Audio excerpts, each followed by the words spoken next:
యూపీఎస్సీలో మీరు IAS IPS సాధించాలంటే ప్రధానంగా 3 టిప్స్ ఉన్నాయి. ఆ 3 టిప్స్ మీరు ఫాలో అవ్వాలి. Top 3 tips to clear the UPSC exam. మొదటిది, master the syllabus and PYQ trend.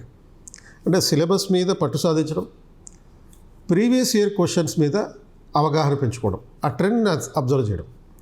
అంటే దీనికోసం ఏం చేయాలి? ఫస్ట్ సిలబస్ మొత్తాన్ని బైహార్ట్ చేయాలి. ప్రిలిమ్స్లో ఏం సిలబస్ ఉంది? సపోజ్ ప్రిలిమ్స్లో జనరల్ స్టడీస్ సీసాట్ అనే పేపర్లు ఉన్నాయి. జనరల్ స్టడీస్లో 7 యూనిట్లు ఉన్నాయి. సీసాట్లో 6 యూనిట్లు ఉన్నాయి. జనరల్ స్టడీస్లో current affairs of national and international importance, history of India including Indian national movement. మూడోది geography of India and the world. నాలుగోది పాలిటీ అండ్ గవర్నెన్స్. ఐదోది ఎకనామిక్ డెవలప్మెంట్. ఆరోది జనరల్ సైన్స్. తర్వాత ఎన్వైర్న్మెంట్ అండ్ ఎకాలజీ. ఇట్లా మొత్తం 7 యూనిట్లు ఉన్నాయి. అలాగే సీసాట్లో ఒక 6 యూనిట్స్ ఉన్నాయి. కాంప్రహెన్షన్ అని, తర్వాత డాటా ఇంటర్ప్రిటేషన్ అని, తర్వాత మెంటల్ ఎబిలిటీ, ఇట్లా మొత్తం 6 రకాల యూనిట్లు ఉన్నాయి. ఇది ప్రిలిమ్స్లో ఉన్న సబ్జెక్ట్. తర్వాత మెయిన్స్లోకి వెళ్ళిన తర్వాత మెయిన్ సిలబస్లో ఏముంది? Word to word, letter by letter, sentence to sentence, subject వైజ్గా, యూనిట్ వైజ్గా మీరు గుర్తుపెట్టుకోవాలి. మెయిన్స్లో మొత్తం 9 పేపర్లు ఉన్నాయి.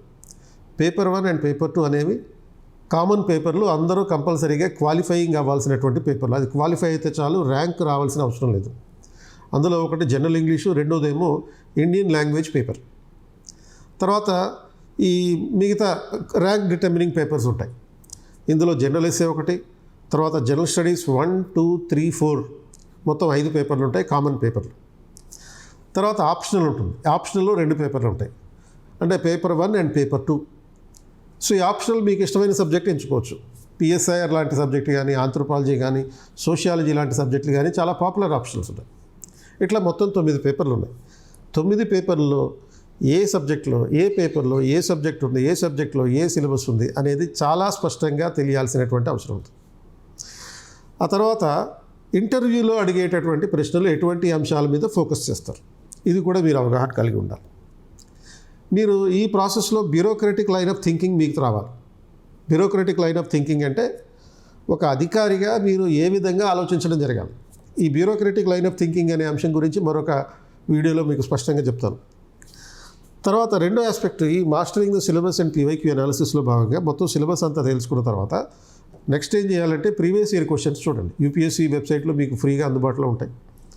కనీసం last 10 years previous year questions చూడండి. 2014 నుంచి 2024 వరకు ఉన్నటువంటి ప్రీవియస్ ఇయర్ క్వశ్చన్స్. అలా వీటిని చదవడం ద్వారా ఫ్రీక్వెంట్లీ ఆ టాపిక్స్ మీద మీకు అవగాహన వస్తుంది. అంటే ఎక్కువ ఫోకస్ చేస్తున్నటువంటి అంశం ఇది. సపోజ్ పాలిటీలో పార్లమెంటరీ ఫార్మ్ ఆఫ్ గవర్నమెంట్ అనే అంశం మీద ఎవ్రీ ఇయర్ కంపల్సరీగా క్వశ్చన్ ఒకటి ఉంటుంది. రెండోది ఏంటి అంటే నేచర్ ఆఫ్ క్వశ్చన్స్ మీకు అర్థమవుతాయి.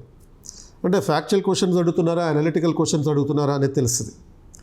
మూడోది ఏంటి అంటే హై ఈల్డింగ్ ఏరియాస్, HYA అనేది తెలుస్తుంది అన్నమాట.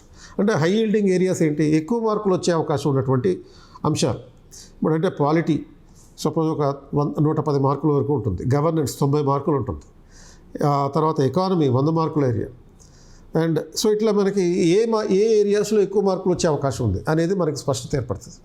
కాబట్టి ప్రీవియస్ ఇయర్ క్వశ్చన్స్ చదవాలి. సో మొదటి అంశం master the syllabus and the PYQ trends. తర్వాత రెండో ఆస్పెక్ట్ ఏంటంటే రెండో ఆస్పెక్ట్ తెలుసుకోవడానికి ముందు మరో అంశం, UPSC do not ask everything under the sun as believed by so many people. చాలామంది అనుకుంటారు యూపీఎస్సీ ఇచ్చిన జనరల్ స్టడీస్ సిలబస్ ఏదైతే ఉందో ఈ ప్రపంచంలో జరిగే ప్రతి విషయం గురించి అడుగుతుంది అనుకుంటారు. కానీ అది సిలబస్ లోబడి మాత్రమే ఏ క్వశ్చన్ అయినా అడుగుతుంది. ఈ ప్రపంచంలో జరిగే ప్రతి విషయాన్ని అడగదు. దీనికి ఒక ప్యాటర్న్ ఉంటుంది, ఒక ట్రెండ్ ఉంటుంది. ఆ ట్రెండ్ అనాలిసిస్ని కనుక ప్రీవియస్ ఇయర్ క్వశ్చన్స్ని చూస్తే మనకు అర్థమవుతుంది. సో సిలబస్ చూసి, ప్రీవియస్ ఇయర్ క్వశ్చన్స్ చూసి, తర్వాత ఏమో బుక్స్ కలెక్షన్ చేసుకొని దాని ఆధారంగా నోట్స్ తయారు చేసుకుని, నోట్స్ ఆధారంగా పీవైక్యూస్ చూసుకోవాలి, పీవైక్యూస్ ఆధారంగా నోట్స్ చూసుకోవాలి. సో అది మొదటి పాయింట్. రెండో పాయింట్ ఏంటంటే follow integrated time bound strategy. అంటే ఒక సమగ్రమైన, ఏకీకృతమైన, నిర్ణీత సమయానికి లోబడినటువంటి ఒక టైం టేబుల్ ప్రకారం ఒక వ్యూహాన్ని అనుసరించండి. అంటే ఈ integrated and time bound strategy అంటే ఏంటి? ఇంటిగ్రేటెడ్ స్ట్రాటజీ అంటే ప్రిలిమ్స్ వేరు, మెయిన్స్ వేరు, ఇంటర్వ్యూ వేరు అని ఆలోచించకండి. ప్రతి విషయాన్ని ప్రిలిమ్స్ పాయింట్ ఆఫ్ వ్యూలోను, మెయిన్స్ పాయింట్ ఆఫ్ వ్యూలోను, ఇంటర్వ్యూ పర్స్పెక్టివ్లోనూ అడుగుతారు. అంటే ఇప్పుడు సపోజ్ ఈ ఇష్యూస్ అన్నిటినీ మనకి కరెంట్ ఇష్యూస్ని ఇంటిగ్రేట్ చేస్తూ, సిలబస్లో ఉన్న అంశాన్ని కరెంట్ ఇష్యూస్ని ఇంటిగ్రేట్ చేస్తూ అడుగుతారు. ఉదాహరణకి ఇంటర్నల్ సెక్యూరిటీ ఉంది. ఇంటర్నల్ సెక్యూరిటీలో భాగంగా ఆపరేషన్ సింధూర్ అనే అంశం గురించి క్వశ్చన్ అడగచ్చు. అది ప్రిలిమ్స్లో అడగచ్చు, లేకపోతే మెయిన్స్లో ప్రిలిమ్స్లోనేమో ఆపరేషన్ సింధూర్ నేపథ్యం ఏంటి, దాని బ్యాక్గ్రౌండ్ ఏంటి అనే క్వశ్చన్ అడగచ్చు. ఆర్ ఆపరేషన్ సింధూర్లో ఇన్వాల్వ్ అయ్యి ఉన్నటువంటి పర్సన్స్ ఎవరని అడగచ్చు. ఆపరేషన్ సింధూర్ సక్సెస్ఫుల్గా పూర్తయిన తర్వాత ఆ అనౌన్స్మెంట్ చేసినటువంటి మహిళా కమాండర్లు ఎవరని అడగచ్చు. అండ్ మెయిన్స్కి వచ్చేటప్పటికి ఆపరేషన్ సింధూర్ అనేది విఫలమైందా, సక్సెస్ అయిందా, ఫెయిల్ అయిందా అనే క్వశ్చన్ అడగచ్చు. తర్వాత అదే అంశాన్ని ఇంటర్వ్యూలో ఆపరేషన్ సింధూర్ మీద నీ అభిప్రాయం ఏంటి అని అడగచ్చు. ఈ యుద్ధాన్ని ఆపేయడం, ఆపరేషన్ సింధూర్ ఆధారంగా స్టార్ట్ అయినటువంటి మిలిటరీ ఆపరేషన్ని మధ్యలోనే ఆపేయడం పై నీ అభిప్రాయం ఏంటి అని అడగచ్చు. దాని ఆధారంగా నీ బ్యూరోక్రటిక్ మెంటాలిటీని యూపీఎస్సీ అర్థం చేసుకుంటుంది. యూపీఎస్సీ సభ్యులు ఒక అంచనాకు వస్తారు. కాబట్టి ఇంటిగ్రేషన్ ఉండాలి. ప్రిలిమ్స్లోను, మెయిన్స్లోను, ఇంటర్వ్యూలోను క్వశ్చన్ ఏ విధంగా అడగబడుతున్నది అనేటటువంటి ఒక ప్రాసెస్ అంటారు. తర్వాత ఇదంతా టైం బౌండ్ పర్స్పెక్టివ్లో చదవాలి. టైం బౌండ్ పర్స్పెక్టివ్లో అంటే 10 సంవత్సరాలు, 5 సంవత్సరాలు ఇట్లా లాంగ్ టర్మ్ పెట్టుకోకుండా ఒక ప్రతి సబ్జెక్ట్కి మంత్లీ, వీక్లీ అండ్ డైలీ టార్గెట్లు పెట్టుకొని ప్రతి సబ్జెక్ట్ని పూర్తి చేసుకోవాలి. అప్పుడు మ్యాక్సిమం 2 ఏళ్ల ప్రిపరేషన్ తోటి మీరు మొదటి ప్రయత్నంలోనే ఐఏఎస్ సాధించడానికి అవకాశం ఉంటుంది. అంటే ఈ ప్రిపరేషన్లో భాగంగా ఎన్సీఆర్టీ చదవాలి, స్టాండర్డ్ బుక్స్ చదవాలి, డైలీ కరెంట్ అఫైర్స్ రివిజన్ చేసుకోవాలి, అండ్ రెగ్యులర్ ఆన్సర్ రైటింగ్ ఉండాలి. దాంతోపాటు మాక్ టెస్టులు కూడా రాయాలి. అంటే కన్సిస్టెన్సీ, ఇంటెన్సిటీ ఈ రెండిట్లో ఉన్నటువంటి, ఇందులో ఈ రెండో పర్స్పెక్టివ్లో ఉన్నటువంటి కీలకమైన అంశం. It is a marathon, not a sprint అనేది గుర్తుపెట్టుకోండి. Marathon and not a sprint అంటే 110 మీటర్ల పరుగు పందెం. మ్యారథన్ అంటే 10,000 మీటర్ల పరుగు పందెం. సో ఇది ఒక సుదీర్ఘకాలం పాటు, అంటే కనీసం 2 సంవత్సరాల పాటు మీరు దీనికి స్పెండ్ చేయడానికి రెడీగా ఉండాలి. ఆ 2 సంవత్సరాల పాటు మీరు చేసేటటువంటి ప్రయత్నం, మీరు చేసే ప్రాక్టీస్ ఎట్టి పరిస్థితుల్లోనూ మీకు సివిల్ సాధించేటట్టుగా ఉండాలి.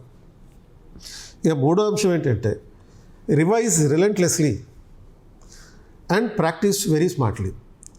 Relentless revision, practice with a smartness.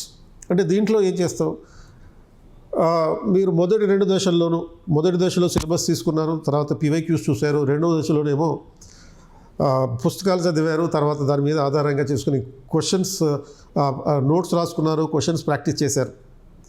దీని ఆధారంగా మళ్ళీ సూక్ష్మీకరిస్తూ ఒక నోట్స్ తయారు చేసుకోవాలి. Limited and high quality resources మాత్రమే మీ దగ్గర ఎగ్జామ్ ముందు ఉండాలి.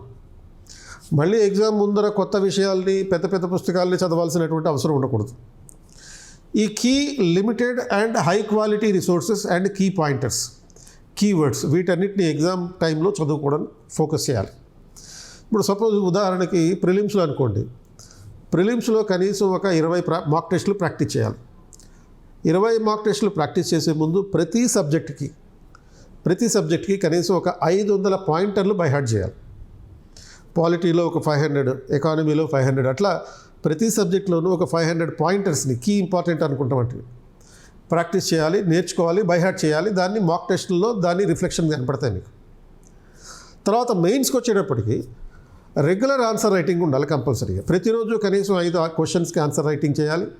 ప్రతి వారంలోనూ కనీసం ఒక 20 క్వశ్చన్స్కి ఆన్సర్ రైటింగ్ ప్రాక్టీస్ చేయాలి. అంటే మెయిన్స్లో ఏ విధంగా అయితే మనం ప్రాక్టీస్ చేయడానికి ఉంటుందో ఆ రకంగా. సో ఈ రెగ్యులర్గా ప్రాక్టీస్ చేయడమే కాకుండా వాటిని ఇవాల్యుయేషన్ చేయించుకోండి, ఇంప్రూవ్ చేసుకోండి. తర్వాత స్పీడ్ పెంచుకునే ప్రయత్నం చేయండి, కంటెంట్ని, స్పీడ్ని పెంచుకునే ప్రయత్నం చేయండి. ఇంటర్వ్యూకి వెళ్ళేటప్పుడు ఈ మెయిన్స్ అయిపోయిన తర్వాత ఒక ఆల్మోస్ట్ 5-6 నెలల టైం ఉంటుంది మీకు ఇంటర్వ్యూకి వెళ్ళే ముందు. అప్డేట్ చేసుకుంటూ ఉండాలి మీ సబ్జెక్ట్ని, కరెంట్ అఫైర్స్ని తరచూ ఫాలో కావాలి, సెల్ఫ్ అవేర్నెస్ పెంచుకోవాలి. మీ గురించి, మీకు సంబంధించిన సమాచారాన్ని మల్టిపుల్ డైమెన్షన్లు థింక్ చేయగలగాలి. ఇప్పుడు సపోజ్ ఒక ఉదాహరణకి ఒక క్వశ్చన్ అడిగారు. Aman Tiwari all India 74th rank వచ్చినటువంటి 21st సెంచరీ స్టూడెంట్. ఆయన హాబీస్లో డిఏఎఫ్లో పెట్టింది ఏంటంటే షటిల్ ఆడటం. ఎవరైనా జనరల్గా షటిల్ వల్ల నీకు అడ్మినిస్ట్రేషన్లో ప్రయోజనం ఏంటి, షటిల్ ఆడడం వల్ల నీకు కలిగేటటువంటి అడ్వాంటేజ్ ఏంటి, ఇటువంటి క్వశ్చన్స్ అడుగుతారు అనుకుంటారు.